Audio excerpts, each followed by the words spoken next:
Big TV digital exclusive live. Iran లో ఇంకా ఘోరమైన పరిస్థితి కనిపిస్తూనే ఉంది. ప్రస్తుతానికైతే ఇరాన్ తో ప్రపంచానికి సంబంధాలు పూర్తిగా తెగిపోయాయనే చెప్పాలి. అక్కడ ఇంటర్నెట్ సేవలు కానీ ఫోన్ సేవలు కానీ అన్నింటినీ ప్రభుత్వం ఎక్కడికక్కడ కట్ చేసింది. మరి ఇంటర్నల్ గా ఇరాన్ లో ఏం జరుగుతోంది? అక్కడ 5,000 మంది వరకు కూడా ప్రభుత్వం నిర్దాక్షిణ్యంగా కాల్చి చంపింది అన్న వార్తలు వినిపిస్తున్నాయి. హాస్పిటళ్లలో ఎక్కడ చూసినా కూడా శవాల గుట్టలు కనిపిస్తున్నాయి. ఇంతటి దారుణ పరిస్థితి ఉంది అంటూ ఇన్స్టాగ్రామ్లో అలాగే ట్విట్టర్లో హ్యాష్ ట్యాగ్స్ ట్రెండ్ అవుతున్నాయి. నిజంగా అక్కడ పరిస్థితి అదేనా? కొంత అనుమానం కూడా వ్యక్తం చేయాలి. ఎందుకంటే ప్రస్తుతానికైతే ఇరాన్కి ప్రపంచంతో పూర్తిగా సంబంధాలు అనేవి తెగిపోయాయి. 72 గంటల్లో 5,000 మందిని అక్కడి ప్రభుత్వం నిర్దాక్షిణ్యంగా కాల్చి చంపిందా? 10,000 మంది వరకు కూడా ఇరాన్లో ప్రజల్ని అరెస్ట్ చేసింది. రోడ్ల మీదకు వచ్చి ఆర్థిక సంక్షోభానికి, తీవ్రమైన ఆర్థిక సంక్షోభం నెలకొంది ఇరాన్లో. ఇంత తీవ్రమైన ఆర్థిక సంక్షోభానికి వ్యతిరేకంగా నిరసనలు చేస్తున్న పాపానికే వీళ్ళందరూ తనువులు చాలిస్తున్నారా? అసలు ఏం జరుగుతుంది ఇరాన్లో? ఇరాన్లో ఒక ఎమర్జెన్సీ సిచ్యువేషన్ చోటు చేసుకుందా? రోడ్లు, హాస్పిటల్స్లో ఎక్కడ చూసినా దారుణ పరిస్థితి కనిపిస్తుంది. ఎటు చూసినా కూడా కుప్పలు తెప్పలుగా శవాలు దర్శనమిస్తున్నాయి. 72 గంటల్లోనే 5,000 మంది మృతి చెందారు. ఈ ఇరాన్ విషయంలో ఒక హ్యుమానియన్ ఇంటర్వెన్షన్ అవసరము అనేది కూడా ఇప్పుడు ట్విట్టర్లో కానీ ఇన్స్టాగ్రామ్లో, సోషల్ మీడియాలో ఇటువంటి అభిప్రాయమే వినిపిస్తుంది, కనిపిస్తుంది. నిత్యావసర ధరలు పెరిగిపోవడం, ద్రవ్యోల్బణంలో కూరుకుపోవడం, వస్తున్న మార్పులతో పాలకులపై ప్రజలు తీవ్ర అసంతృప్తి వ్యక్తం చేశారు. ఇరాన్ పాలనపై జనం కంప్లీట్గా ఏకఖండంతో వ్యతిరేక స్వరాన్ని వినిపిస్తున్నారు. ప్రజలపై భద్రతా బలగాలు ఎక్కడికక్కడ దాడులు చేస్తున్నారు. తీవ్ర గాయాలతో ఆసుపత్రుల్లో చేరుతున్నారు ప్రజలు. రక్తం అందుబాటులో లేక వేల సంఖ్యలో మృతి చెందుతున్నారు. అంటే కొంతమందిని 500 మంది వరకు కూడా నిన్నటికి నిన్న ఇరాన్ సైనికులు సొంత ప్రజలనే కాల్చి చంపుకున్నారు. ఆసుపత్రుల్లో ఎక్కడికక్కడ దారుణమైన పరిస్థితి కనిపిస్తుంది. 10,000 మందిని అరెస్ట్ చేశారు. చాలా మంది కూడా గాయపడే ఆసుపత్రుల్లో చేరారు. వాళ్ళందరికీ కూడా రక్తం అందుబాటులో లేక కూడా సగం మంది చనిపోయారు. దేశవ్యాప్తంగా ఇంటర్నెట్ సేవలను నిలిపేశారు. నిరసనకారులపై ఇరాన్ అధికారులు ఆగ్రహం వ్యక్తం చేస్తున్నారు. అక్కడ అసలు ఎలా ఉంది సిచ్యువేషన్ ఒకసారి చూసే ప్రయత్నం చేద్దాం.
خیلی محکم خب خیلی جدی باید باشیم وسط جمع محکم صدامون همه بشنیم. خب این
این آخرین نبرد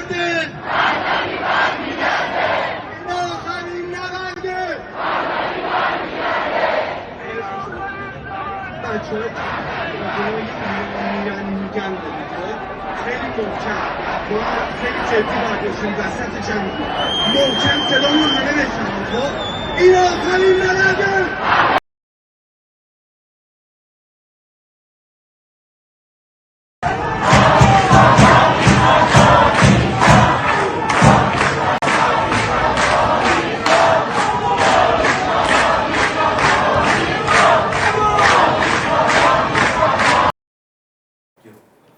ఇరాన్లో మారణ హోమం జరుగుతుంది. ఇప్పటివరకు బిగ్ టీవీ స్క్రీన్ మీద వచ్చిన విజువల్స్ అన్నీ కూడా చూసాం. అక్కడ ఎక్కడికక్కడ ప్రజలు స్వచ్ఛందంగా తమంతట వాళ్ళు ఈ ఇరాన్ రోడ్లపైకి వచ్చి తమ నిరసనను తెలుపుతున్నారు. ఖమేనీకి వ్యతిరేకంగా వాళ్ళంతా కూడా వాళ్ళ నిరసన తెలుపుతున్నారు. రైట్, ఇరాన్ మాసఖేర్ అని కూడా హ్యాష్ ట్యాగ్ అనేది ట్విట్టర్లో అలాగే ఇప్పుడు ఎక్స్లో ప్రస్తుతం ట్రెండింగ్లో ఉంది. 72 గంటల్లోనే అక్కడ 5,000 మంది చనిపోయారు అని కూడా ఒక హ్యాష్ ట్యాగ్ అయితే ప్రస్తుతం ట్రెండింగ్లో ఉంది. ఇంకా అంటే 5,000 మంది చనిపోయారన్న దానికి అఫీషియల్ కన్ఫర్మేషన్ అయితే ఇప్పటివరకు ఏం లేదు. ఎందుకు అంటే ఇక్కడ సందిగ్ధం నెలకొనడానికి కూడా ప్రస్తుతం ఇరాన్తో ప్రపంచానికి సంబంధాలు పూర్తిగా తెగిపోయాయి. అక్కడ ఇంటర్నెట్ సేవలు, ఫోన్ సేవల్ని కంప్లీట్గా బంద్ చేశారు. నిన్న ఒక్కరోజు 530 మంది చనిపోయినట్లుగా అయితే మనకు తెలుస్తుంది. 530 మందిని నిర్దాక్షిణ్యంగా ఖమేనీ ప్రభుత్వం సైన్యాధ్యక్షులు కాల్చి చంపేశారు. 10,000 మంది ఆందోళనకారులని అరెస్ట్ చేశారు. ఎప్పుడైనా సరే ప్రజా ఉద్యమాన్ని తిప్పి కొట్టాలి, ఇంత ఏకకంఠంతో వస్తున్న ప్రజా ఉద్యమాన్ని తిప్పి కొట్టాలి అన్న ఏ సర్కార్ కూడా ప్రజా ఉద్యమం ముందైతే నిలబడలేదు. మరి ఇరాన్లో ఏం జరుగుతుంది అన్న ఉత్కంఠ నెలకొంది. ప్రజల్ని ఏ విధంగా అక్కడి సర్కార్ తరిమి కాల్చి చంపుతుంది అన్న కొన్ని విజువల్స్ని కూడా చూద్దాం. అక్కడ పరిస్థితికి ఈ విజువల్స్ కూడా అద్దం పడుతున్నాయి, చూద్దాం. बोलो बोलो बोलो ना पापा शुरू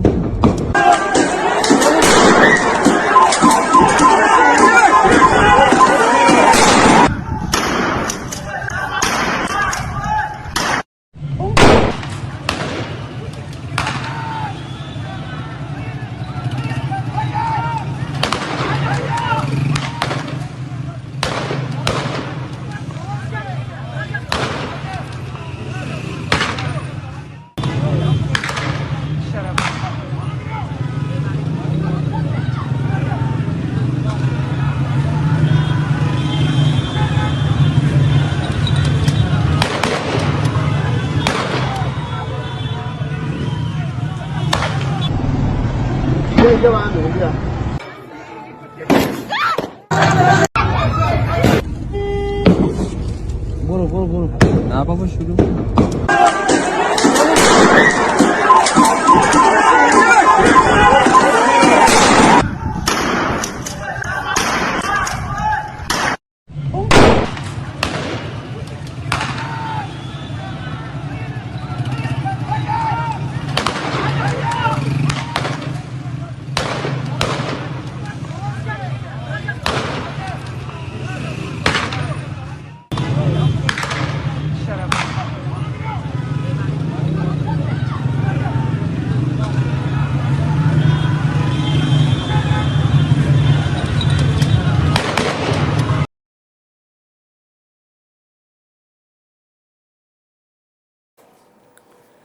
రైట్, నిరాయుధులపై అక్కడి భద్రతా బలగాలు చేస్తున్న ఈ సామూహిక హత్యాకాండను ఎలా చూడాలి? దీని పట్ల ప్రపంచం స్పందిస్తోంది. ఇరాన్ వాయిస్ను ప్రపంచం వింటోంది.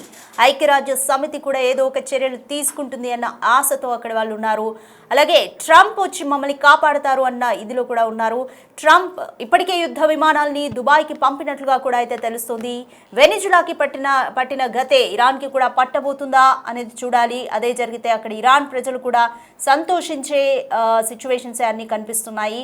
అయితే ట్రంప్ ఖమేనీని ఏం చేస్తారు అన్న ఉత్కంఠ కూడా మరోవైపు నెలకొంది.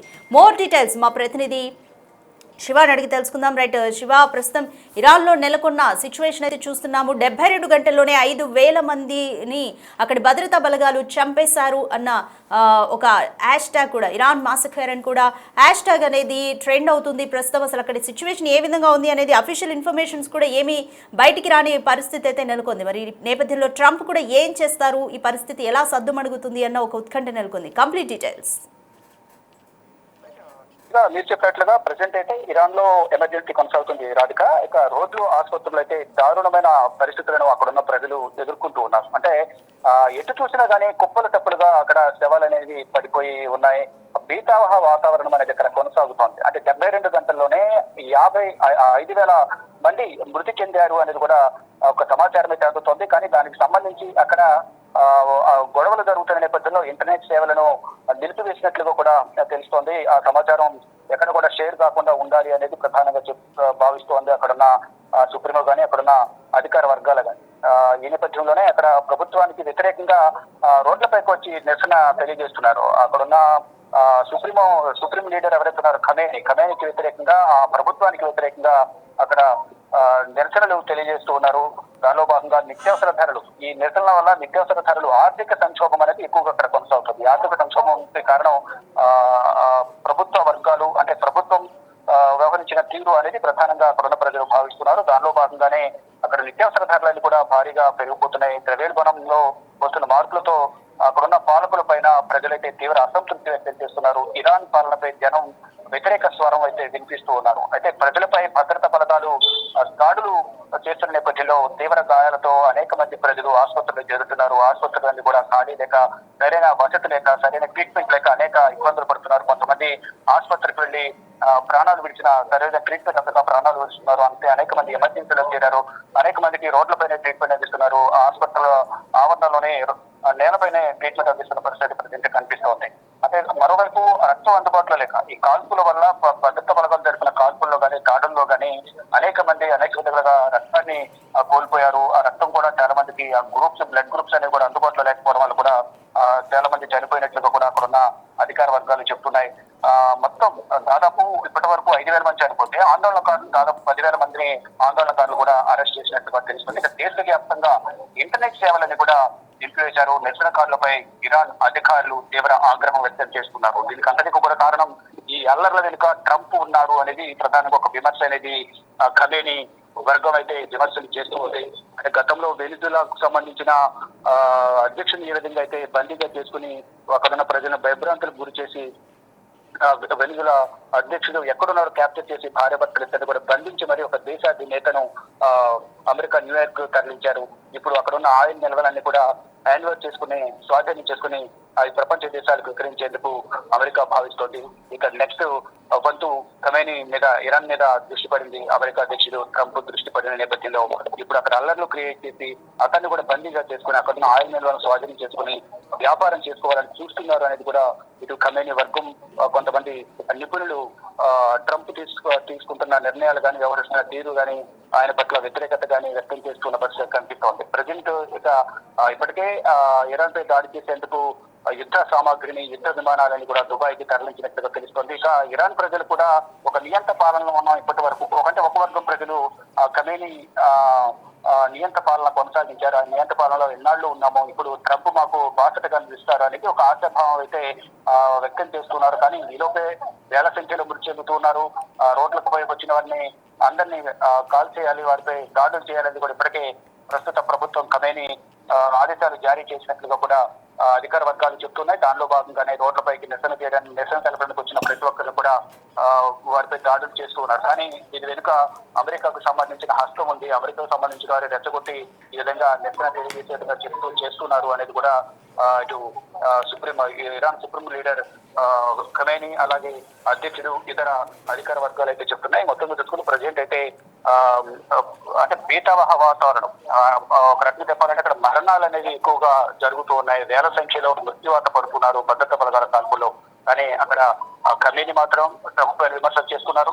మరోవైపు ప్రజలు నియంత పాలన కొనసాగుతుంది, మాకు అమెరికా అధ్యక్షులు సహాయం చేస్తారు, ఈ ప్రాణాలు పోకుండా మా కుటుంబాలను కాపాడాల్సింది అమెరికా అధ్యక్షుడు అనేది కూడా, అంటే వేరే అవకాశం లేకుండా పోయింది వాళ్ళకి. అంటే ఎందుకంటే ఇక్కడ ఇరాన్ అధికార విపక్షాలు ఒకరిపై ఆరోపణ చేసుకోవడం మధ్యలో అమెరికా అధ్యక్షుడు ట్రంప్ వచ్చి పంచాయతీ తెచ్చడానికి వచ్చి ఇక్కడ ఆయిల్ ను నిల్వలను దోచుకోవాలని ప్రయత్నిస్తున్నారు అనేది ఒక విమర్శ అయితే వినిపిస్తోంది. దానిలో భాగంగానే వచ్చిన అవకాశాన్ని సద్వినియోగం చేసినందుకు అమెరికా అధ్యక్షుడు కూడా ఇప్పుడు యుద్ధ విమానాలను దుబాయ్కి తరలించినట్టు తెలుస్తుంది. అక్కడ నుంచి ఇరాన్ పై దాడులు చేసి అది ఇరాన్ భూభాగాన్ని స్వాధీనం చేసుకోవాలి, అక్కడ ఉన్న ఆయిల్ నిల్వలను స్వాధీనం చేసుకోవాలనేది ఒక వ్యూహం పడినట్టు తెలుస్తుంది. దానిలో భాగంగానే కృత్రిమ యుద్ధం అనేది క్రియేట్ చేసి నిరసన అల్లర్లు క్రియేట్ చేసి లబ్ధి పొందాలనేది అమెరికా అధ్యక్షుడు చూస్తున్నారు అనేది ఖమేని విమర్శలు చేస్తున్నారు. ఏదేమైనప్పటికీ కూడా ఒక దేశాధినేతల మధ్య ఉన్న ఆధిపత్య పోరు వల్ల సాధారణ ప్రజలు అనేవారు ఇప్పటివరకు 5,000 మంది చనిపోయారు, అనేక మంది ఆసుపత్రులు పాలయ్యారు. ఈ బ్లడ్ అందుబాటులో లేకపోవడం వల్ల, ఈ ఆక్సిజన్ అందుబాటులో లేకపోవడం వల్ల చాలా మంది మృత్యువాత పడుతున్నారు. కొన్ని హాస్పిటల్ అయితే ఖాళీ లేక, బెడ్స్ ఖాళీ లేక రోడ్లపైనే నేలపైనే ట్రీట్మెంట్ అందిస్తున్నారు. ప్రజెంట్ అయితే బీత వాతావరణం అక్కడ కొనసాగుతుందని ప్రధానంగా చెప్పాలి. Right, thank you Shiva. Right, all eyes on Iran. ఇరాన్లో ఏం జరుగుతుంది? ఒక ఎమర్జెన్సీ సిచ్యువేషన్ నెలకొంది. సొంత ప్రజల్ని ఖమేని ప్రభుత్వం చంపుకుంటుంది. సామూహిక హత్యలు జరుగుతున్నాయి ఇరాన్లో. ఎక్కడ చూసినా శవాల గుట్టలు కనిపిస్తున్నాయి. ట్రంప్ ఈ యుద్ధాన్ని ఆపుతారా అన్న ఆశాభావంతో కొందరు ఇరానియన్లు ఉన్నారు. ఏం జరగబోతుంది? ట్రంప్ మైండ్ సెట్ ఏంటి? ఇరాన్ని కూడా ఆక్యుపై చేసుకుని చమురు వ్యాపారం నిర్వహించాలనేదే ట్రంప్ మెయిన్ ఎజెండాగా కనిపిస్తుంది. మరి ఏం జరగబోతుంది? ఇరాన్ ఈ సిచ్యువేషన్ నుంచి ఎలా బయటపడుతుంది అన్న ఉత్కంఠ నెలకొంది.